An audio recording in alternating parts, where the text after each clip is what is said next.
Anyway, guys, welcome back for season two of season 2. That's so much easier to keep count when we're sub 10. Anything over 10, I just guess. We're on episode 57. Natasha's like, nope, it's 40. So episode 2, season 2. We got Jessica here, who I kind of come in cold, I'm going to be honest, because I want to ask the elementary questions that our audience would ask someone in your position, how it all works. So the little bit that I got, and I'm going to ask you to fill in some gaps, is you help real estate agents financially with their business. Yes. Okay. So basically what I am is a virtual bookkeeper, which is just a fancy way to say I'm a bookkeeper who works from home. Perfect. I mean, that's really what it is. But yeah, I come in and I help more than real estate agents, but real estate has such an interesting bookkeeping side of it that I love coming alongside real estate agents and being like, okay, let's really talk about what you need to do. And so, yes. Yeah. That's awesome. And what other industries do you work with other than agents specifically? Really, my niche market, if you want to get fancy with the language, is small business owners. So I can help in any market.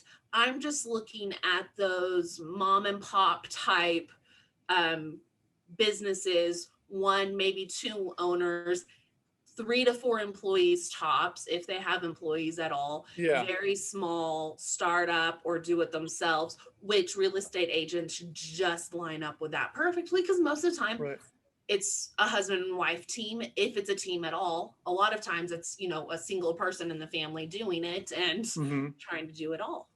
Yeah, that's very cool. And you work outside of Texas, obviously being remote, so you've got agents all over. Yeah, how is that going over governance and laws and differences? And I mean, we got tax rates and all that different stuff. How do you keep that all together? Well, it's very nice for me because I am just a bookkeeper, which means I don't have to keep up with all of the tax law. And my side of the business is very, very standardized. You purchase something from this place, it almost always falls into this category. You get something from so-and-so, it gets put into this. So my side of it is very, very standardized, cut and dry. Whatever the federal guidelines are, it's the same guidelines for every state as far as how stuff is recorded. Very black and white, right? Yeah, very, very black and white. It's one of those it's one of the few areas in real estate that it really is black and white. There's very little gray area in bookkeeping. But it needs to happen. And I am being like kind of a one-man shop. Bookkeeping is the pain in my side of just, I'll put the kids to bed and I'm like, I've got 30 receipts I need to go through. And I love numbers. So I'm with you, Jessica. Yeah. And it's daunting because like I track all my trips with an app. So when I start the car, it starts. And when I stop, it stops. And all of a sudden, like before I know, I'm like, okay, I've got 340 trips to categorize. This should be fun. Right. So like being a small business, and if there's any small business owners listening, they know the struggle of it. So that market is great. For small business owners, it can even be more daunting because if you work from home, do I write off my office or do I not write off my office? I've heard that it's like really sketchy to write off your office because the federal government really is like cracking down on home offices. Is that correct? Yes and no. So it gets tricky. And again, I am not a tax person, but I have experience handling how this is process, but I'm not giving tax advice here. I just have to put that clarification in. We'll put the disclaimer right underneath as we do our edit. We'll go right here. Perfect. Not a tax attorney. Right. So, but basically the rule of thumb is this. You take the square footage, if you own your home. If you're a renter, don't do this. But if you own your home, mortgage, whatever, you take the square footage of your home and then the square footage of your home office, wherever that is, and figure out what that percentage is. And that percentage is what you can write off. So you can write off 10% of your electric bill. You can write off 10% of your internet bill. You can write off 10% of your phone bill because that's your office usage. My question is, Mhm. and I was reading something, and it might be completely inaccurate, but this is what I was reading, was that you have to be able to like have your clients be able to come into your office as well. Some states have that Stipulation. guideline, Mhm. but the federal guideline is if you work in a space in your home designated for work. Yep. So this can't be, I set my laptop on the kitchen table. I have a huge kitchen, so I get to write off, 15% of my home. No, you get to write off 1% because the kitchen table is your office. Yeah. Okay. Whereas if you have a designated office space. So if you work from home, no matter what industry, you can justify writing it off. If you invite clients into your home, it's a lot easier to prove that it is being used for that. So that's why most tax accountants will say, I either need a specific designated, this area is work only, or I need to be able to prove that you have clients coming into your home. I guess I can't because ours is in my closet. So, or my workspace is in my closet, as you can kind of see. Right. So I'm just gonna skip it. I'll just skip it. I was gonna say, and honestly, most people, the amount you get a write-off is negligible. Like, I mean, for you, that closet space might take up 1% of your total square footage. Right. So 1% of, let's just use round numbers here, a $300 electric bill is $3. Yeah. Is that really worth it? I'll skip it this year. Thanks for the advice. Yeah. So, I mean, honestly, most home offices, it's not really worth it to write off.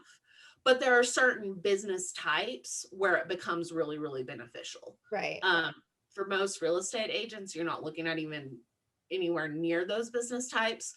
So it's really, do you really want to get that extra $3? Right. But they have like mileage they can account for. They have signage they can account for. They have so many other, and like gifts they give to their clients or whatever. Exactly. Yeah. And I think the big thing was the designated area. The one thing that I've always done when I get my office set up is I take a picture of it because I want them to see that it is a desk. There's no toys, there's no clothes, there's no like bed. It's just an office. That's just what the room is used for.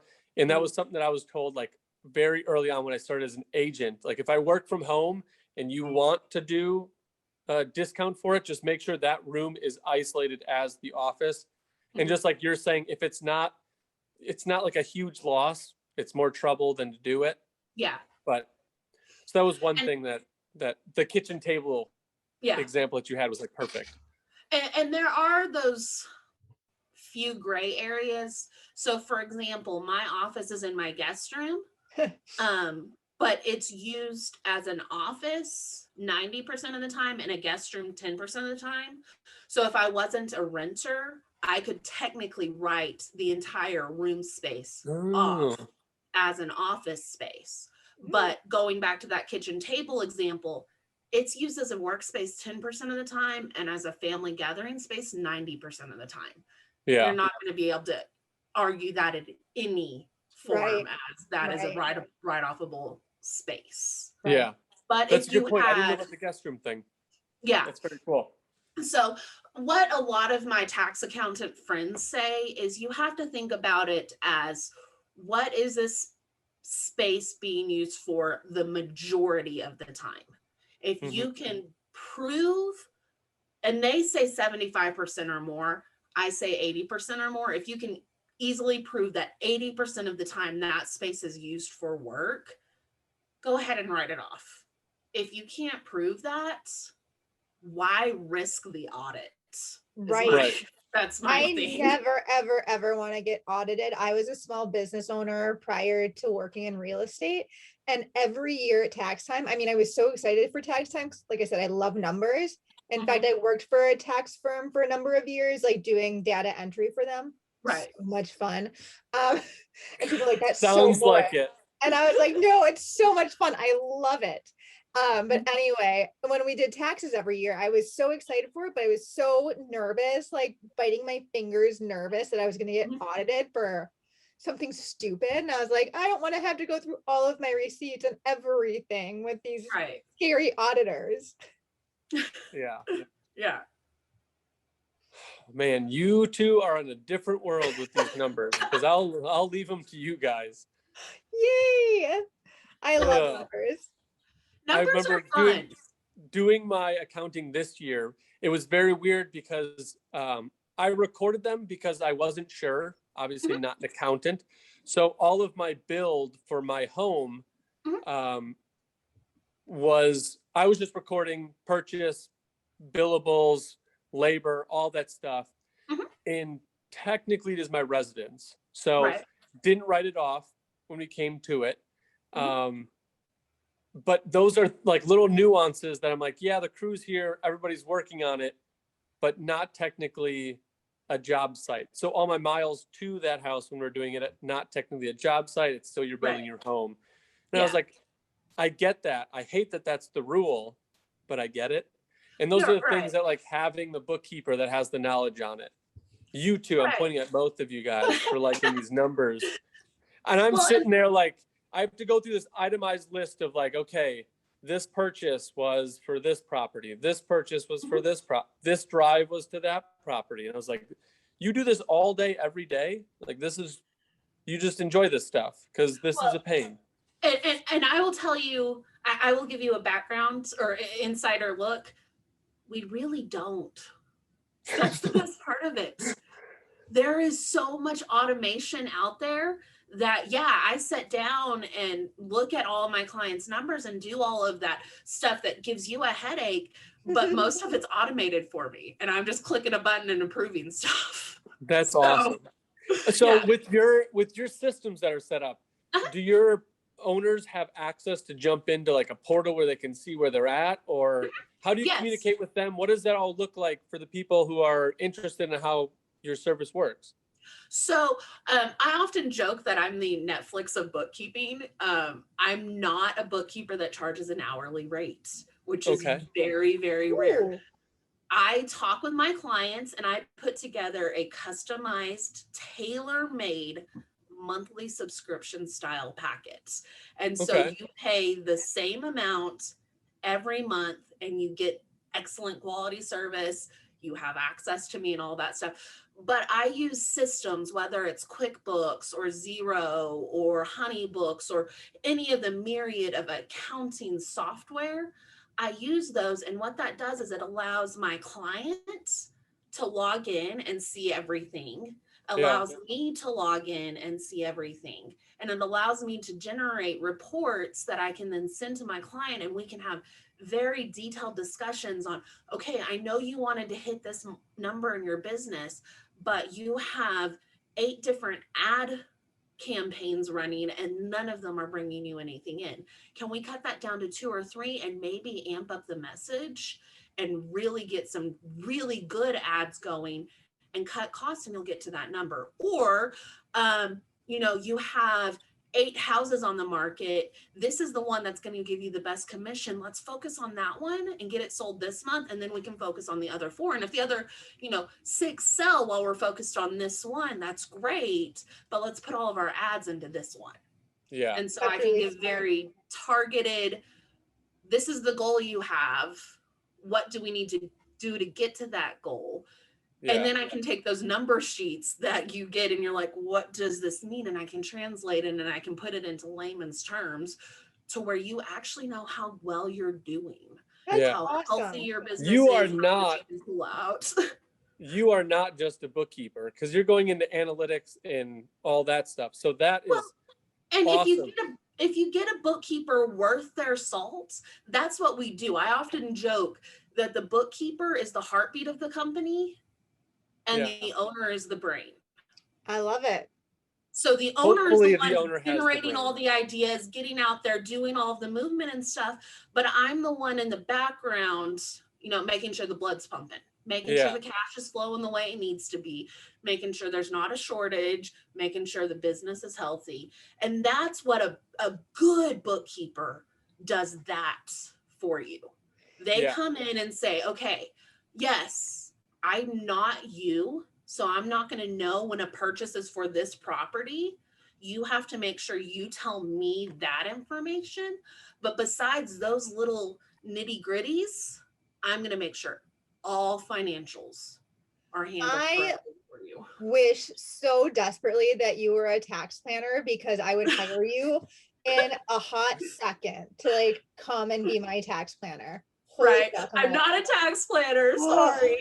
I know. I wish you were. I love what you're presenting though with your subscription basis. Like, that's very cool. Like brilliant. Holy cow. Well, and it's so in my side of stuff. I mean, if you think about hiring a bookkeeper, most small business owners just see dollar signs. That's exactly what I do. That's exactly, and I never did, because that's all I saw was like dollar signs going out of my pocket into theirs. And I'm like, why would I pay somebody when I can kind of figure out what I'm doing? Or I'll look it up, or I'll just Google it. I'm like, I can figure it out, right? And I mean, to be completely honest, even 5 years ago, that was the case. I mean, it's not, if you were to go on to LinkedIn or Indeed or any of those sites and look up hiring a bookkeeper, it's not uncommon to see $25 an hour. Oh, come on. Yeah. What could I do to make this approachable for small businesses? And that's that idea of just one payment a month. I know what it's not going to just drop in and out. It's set. Right. That's awesome. I mean, I like that because it's one, for a small business owner, they're very conscientious of how much money they're spending in a certain area. But what bugs me, it's not so much the spending, it's not knowing, okay, this is like architects. I'm just looking at a bill right now from an architect. So I'm bringing up that example. Right. I had him on this one. He was designing, this one was the duplex that I'm putting up. Okay. When I give him that project, I have no idea how long that's going to take him. So I just get a bill when it's done. He's like, yep, 4 hours. And I'm like, oh, I mean, I have to, I can't do it. So 4 hours sounds great to me. But like having the subscription, knowing that I would pay this amount every month, flat rate, I can plan for that. I can't plan for like, how long is this going to take you? And then, okay, I got a bill. That sounds great. That's nerve-wracking. And with bookkeeping, it's so hard because if you're charging by the hour, some months, it may take me an hour and a half to do your everything. You had a slow month, there's very few transactions, hour and a half done. Other months, it could be 6, 8, 12 hours. And you're like, okay, but how do I plan for that? Whereas I am, like I said, custom made. I talk to my clients. I see what services they need. I quote them a price that is made for them, keeping in mind their budget, keeping in mind my cost, all of that is added in, but it's that set rate. Flat. So it's kind of an a la carte. So you need this, you don't need this, you need that. I know how long that's going to take me. This is what your subscription is going to be. I like that. Exactly. And the one question I had, because you're saying it's all automated, excuse me. So let's say one business is using QuickBooks, the other one is using, ADP. So we've got 4 different services going in, and they're like, hey, Jessica, can you help me out? Do you have subscriptions to all those? Are you able to work within their subscription? How does that work? And how do you adapt to the small business in that regard? Right. So most accounting softwares have a back end set up for accountants and bookkeepers. And that allows us to have specialized tools that we need to do our job that the average person coming in, a small business owner trying to do it themselves, would just get confused by all of these tools. We have those tools at our fingertips for us to use. And then we can add clients in to where we get access, and either the client pays for the service, or with some of them, I can put them in on a wholesale price and they get a discount by me paying, and then that cost is rolled into what they're paying me each month. Okay. Makes sense. That's good that you can adapt with whatever service they're having. Because I know that would be, that's probably one question you get from everybody that comes on is like, can you work with my service? Right. Well, and let's be honest, in accounting and bookkeeping, the number one software out there is QuickBooks. So most people are working in QuickBooks, and it's very rare that I have somebody come to me and say, hey, do you use this software? But I am connected with most of the big name softwares because, but 90% of my client base is QuickBooks because that's just the one everybody knows. Yeah. I finally took the plunge and got in QuickBooks. I boycotted it forever. And then it got to the point where I'm like, what am I? I'm spending so much time doing all this other stuff. Like, I'm just going to get on. I'm buying the subscription. Before I love QuickBooks. QuickBooks has Are you taking full advantage of that subscription? Someone that I have that's doing it is taking very good advantage of it. Yeah. Are you tracking your mileage through QuickBooks? Yeah, I can track miles. I can take pictures of receipts. That stuff's super easy for me. What I don't like doing is going back into the computer and being like, drove to basement remodel in Waukesha, enter 300 times. Or like categorizing the receipt to like, okay, that was an inventory purchase, lumber on this day, that dollar amount.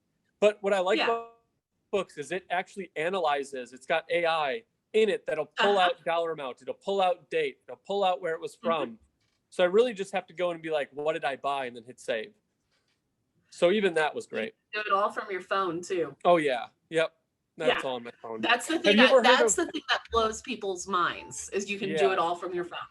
Yeah. Have you heard of TaxBot? So I was using TaxBot before I switched over to QuickBooks, and TaxBot was great. I actually got to meet the owner of the software, who was super goofy. He used to work with the IRS, but then went into the private sector and built TaxBot. So meeting him, I was like, I like your service. I'm going to do it. It just capped out. It got me there, but then I was hand doing everything else. So then I was like, all right, I'm dropping that subscription, going with QuickBooks. It takes everything. And then when I have someone like you coming in and helping me, like put all that stuff in, it's easier for them to do it. Well, and that's the thing that brings up a huge point. Most people don't understand that as a bookkeeper, we'll just use QuickBooks because that's what we've been talking about. If you link your bank account to QuickBooks, if you use the app and track your miles and upload receipts or email receipts, all of that, that's all you have to do. Because you're paying me to come in and make sure those expenses get categorized correctly, make sure those trips get recorded correctly, make sure those receipts get attached to the correct transaction. And so QuickBooks sounds intimidating because you're like, oh my gosh, I have to make sure they get access to the bank account. I have to make sure, but it does it all for you. And there are things like I ask most of my clients to give me what's called accountant access to their bank accounts. And that sounds terrifying, but what it really means is I get my own login. So I'm not having to call you and be like, hey, you just got a text message with a secure 6-digit code. Can you give me that code so I can get into the bank account? I have my own login, but it's read-only access. So I can only see transactions and pull statements. I can't touch your money. Okay. But I can still get in. I didn't know that and pull up all the information. Yeah. I didn't either. So I can get in and pull up the information. So if there's a transaction that QuickBooks is pulling in one line, but not the rest of the transaction details, I can pull it in and be like, oh, okay, so they went to Walmart. Oh, so that's what that random string of numbers and a location is. It's actually Walmart. Cool. Walmart. Normally they go to Walmart for office supplies. Office supplies categorized, done. Instead of me having to call you and be like, hey, I have a transaction for this amount and the bank details is just a string of numbers. Any idea? Because you have no idea what that is. And you're sitting there going, oh my gosh, my account's been hacked. What just happened? Have I lost everything? I'm going to have to shut off that card. I have to rewrite those checks. No, It was a Walmart transaction that QuickBooks just pulled in the wrong line of information on. Yeah. But by giving me that accountant access, then at the end, I might have 3 transactions. And I'm like, hey, I know you're working on these properties. I'm not sure which this one plugs to. Or did you take a client to dinner because otherwise that Red Lobster meal you had, it doesn't count as a business expense. Right. Yeah. And so by giving your bookkeeper all of those accesses, or working with a software such as QuickBooks that pulls in all of those accesses, your bookkeeper really does 95 to 97% of the work. And then at the end of the month, instead of looking at 50 transactions, you're looking at 3 transactions that the bookkeeper has questions on. Yeah. Yeah. And I mean, I truly believe in your line of work. I love it. I didn't know you did the analytic part of it. That makes it even better, because from being a small business owner, I'm looking at it like my role is not to be in the office categorizing receipts, categorizing trips, analyzing all of it. Yes, I need to be involved. But so going back to when I started, I read 10X. I don't know if you've ever read that book, but it talks about like when you start, you are doing everything. And then you have an opportunity to make X what you did. So we're going to pay somebody the X so you can make 10X. And then you're going to have an opportunity to make 100X, and you'll pay somebody 10X, and you'll keep going up. You are right in that area where if you're a small business owner and you feel like you are drowning or it's stressing you out, it's time to 10X something. Have that off of your plate, because as the business owner, you should be the face. You should be networking. You should be talking with clients. You should be gaining more clients. You should be talking to the clients you have, not in the office doing receipts. So the time that I'm spending doing receipts, because I'm still doing them, unfortunately, while we're doing the transition, those could be like extra emails. Hey, just wanted to touch base, thought of you today, blah, blah, blah. Knowing that this part is taken care of, and now I can do more forward-facing customer relations stuff. So your field, I will praise it forever. If you are a company that needs a service, don't think twice on it, especially as a subscription. Just like your phone bill, just like your energy bill fluctuates, I guess. So does phone. Depending on how you set it up. Right. Weren't we just talking about subscription plans last week with John? Yep. Because it's so funny. It just has nothing to do with you, but there was a gas station in, where was it? Ohio or somewhere in the Wawa. Yes. It's in Pennsylvania. Pennsylvania. And they had subscriptions for sodas and, was it cheeseburgers? Or cheeseburgers or hot dogs. Fries. One of the two. Yeah. It was soda and fries. And we were like, they have a subscription plan for that? He's like, yeah, you can go in like once an hour and refill your soda and for the whole month. And I'm like, really? He's like, yeah, it's like $5. Yeah. I'm like, so there's subscriptions for everything. So of course they have a subscription plan. I love it. Yeah, everything. Yeah. There are movie theaters. Post-COVID, this sounds weird, but there are movie theaters with subscription plans. You get X number of tickets a month, and you pay X number of dollars a month. That's crazy. That sounds awesome. That sounds right? So there's really subscriptions for everything. Yeah, and that's where everything's going. I feel like Microsoft back in the day used to buy the CD for like $100, and now it's like easy payments of $10.99. I feel like everything's going subscription, because I feel like, one, it's easier to swallow. So for that small business owner that's like, I don't know how much this is going to cost me, to know that it's a manageable amount that's spread out rather than an upfront or a 50-50 kind of thing, and it doesn't fluctuate, should ease some of the tension of jumping into it. And I know that if they do make the plunge and they do trust it, they're not only going to like save themselves headache, but they're going to maximize their business. One, because they're going to be in front of their clients, which is what they should be. But two, they've got you in the background analyzing, saying like, hey, you should spend more time with this client because they're bringing you X. If I had someone in my ear analyzing all this stuff, telling me like, go do that, it makes it way easier on me. Right. And it does.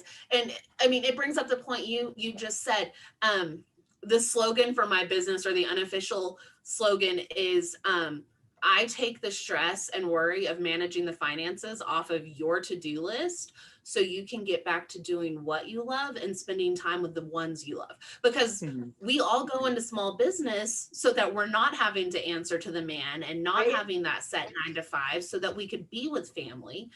But for small business owners who are trying to do it alone, you can't, because my kids just went to bed and I should be sitting with my husband or my spouse, but I'm in my office balancing my books, or I'm, having to catch up on emails because I spent 2 hours while my kids were napping trying to figure out why my budget's not balanced. And I take all of that stress off and free up all of that time. So if you think about how much time you're spending on bookkeeping, if you were to put a dollar amount on that, would it make it worth it to you, or would you pay somebody to do it?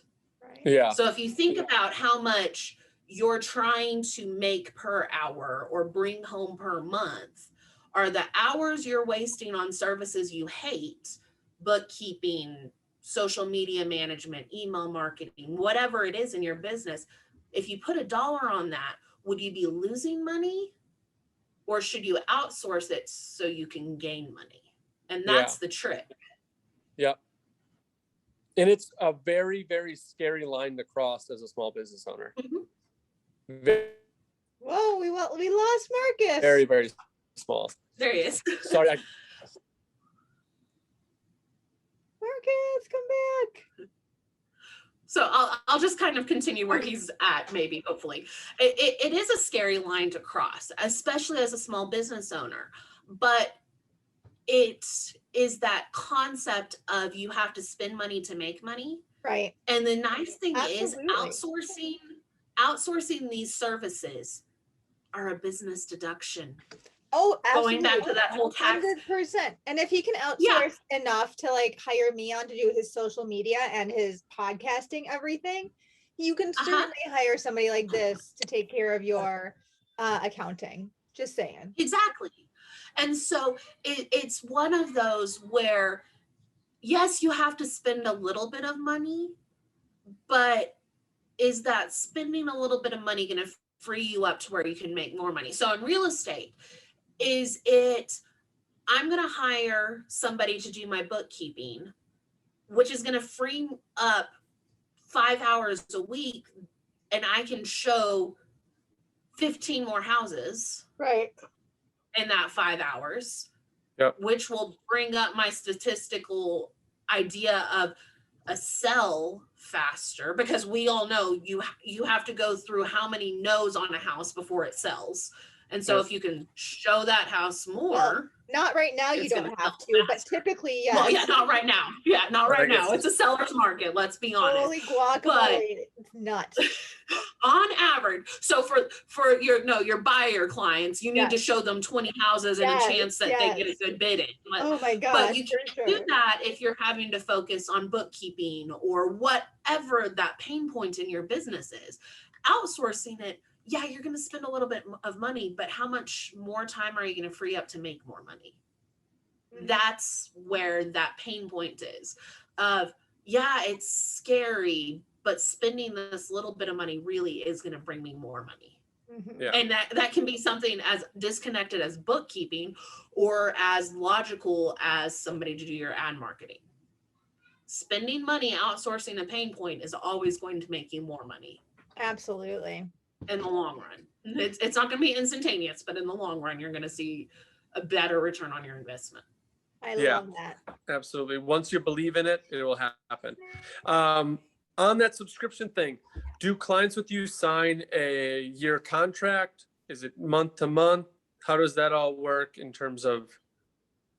So my contract is technically for 1 year. Okay. I say technically because as long as their service stays the same and there has not been any increase in any of the back office, so if they're paying their subscription through me, as long as there hasn't been an increase in that, more than likely their rate's going to stay the same. So at the end of that year, we can decide if we want to sign a new contract or just keep the old one in place.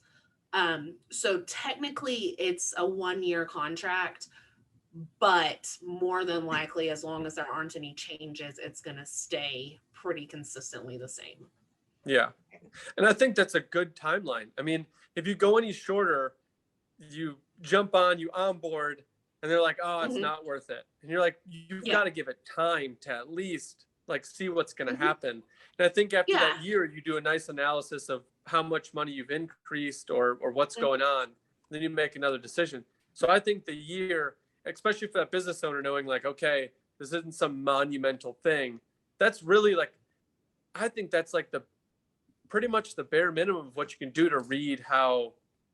Right. Like, and I mean, even at a year, you may not see a ton of growth. You might see a break even, but what you'll see is maybe less financial and more time. You'll find that you're able to invest more time in your business, and you may not see those dollar amounts adjustments happening, but you'll see, okay, I really am spending way more time working with clients, getting more homes into my portfolio, whatever. Yep. Maybe less on the dollar side, but give it 2 years and you'll start seeing a definite increase on the financial side too. Right. Yeah. If someone brings you on and they're seeing a break even, that means that one, they've made more money because they've just made enough to pay you. And two, the time that you've spent, they've spent somewhere else. So that is then going to topple on itself and you're going to generate more on that regard. So exactly. Yeah. I think that's fair. That's super cool. Your whole setup is awesome. I really like it. Well, thank you. So Natasha, we're at just being aware of your time. Oh my goodness, Marcus. Hour. You're starting to become a man after my heart. Watch out. I'm trying to follow the rules here. I get cut off in an hour. He's gone over his hour limit more times than I care to count. So I've had to like rein him in and be like, don't do that, Marcus. When we weren't on video, it was super funny because I'd be sitting there talking and all of a sudden she'd be like, and I was like, okay, I get it. Thanks. She can't do that now on camera. I can't. I can't. And I can't even like poke you because we're not in the same place anymore. I know. So. I know. Phew. Okay. So I have one last question for you. And you probably don't have any, you probably don't have an answer for me right now. So you'll have to come back on later and give me an answer once you purchase a home. My question was going to be, what's your favorite DIY project that you've done? But I don't know if you've done any with an apartment. Well, I haven't done any in my own home, but my parents built their own home from the ground up, and I helped a lot with that. That's a little DIY project. Yes. Yeah. So, backstory before I can go into this. My parents lost their home in the Little Bear Fire in 2014. I had to think of when that was, in New Mexico, which was one of the largest wildfires in New Mexico. So we actually rebuilt on the same area as our old home. And a couple of things that we did in there was one, we were felling some trees to clear land, and we cut into one and it looked like this great perfect piece for a beam. And so we got ready to put it in and we flipped it over and the other side was still burned. You wouldn't even know it. So we have the main support beam for the house actually has a burn hole in it from the fire. That's awesome. And when we planed it, there was a piece that came off that was see-through with a burn hole. So a non-support beam on the second floor has the ring of the burn hole of the lower piece. So that's really cool. But my favorite DIY that we did in there, and it's not even finished yet.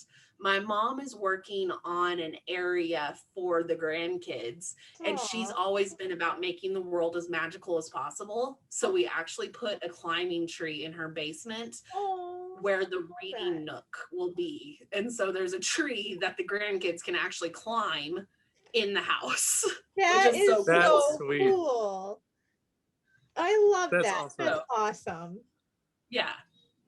super cool. Well, how can our guests get a hold of you if they want to utilize your services? Because I mean, these sound like just the best possible option out there.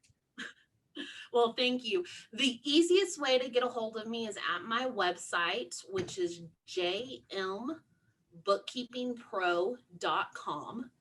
And that has links to all of my social media and everything, which I have not done anything in the last year on, but my website is up and active and I'm responding to it daily. So follow me on social media. Just don't expect to see a lot of content out there.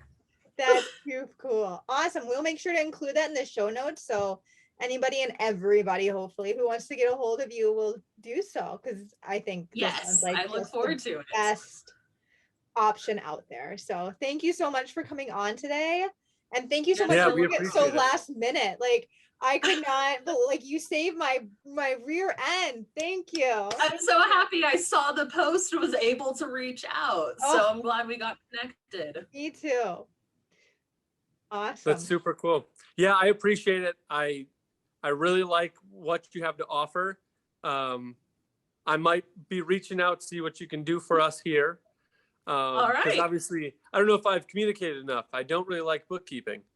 So I kind of picked up on there were a couple of hints in there that it wasn't your favorite, but I wasn't completely sold on it. So we will be talking soon. But yeah, I appreciate it. I think you got a wonderful setup. Hopefully your clients are happy with it. Hopefully coming on the show, some more people reach out to you because I truly believe I see the value in it. Hopefully other people do too. Awesome. Well, thank you. It's been so much fun and I'm glad we got connected. So thank you so much. All right. Well, have a wonderful weekend. You too. All right. Bye. See you guys. Bye.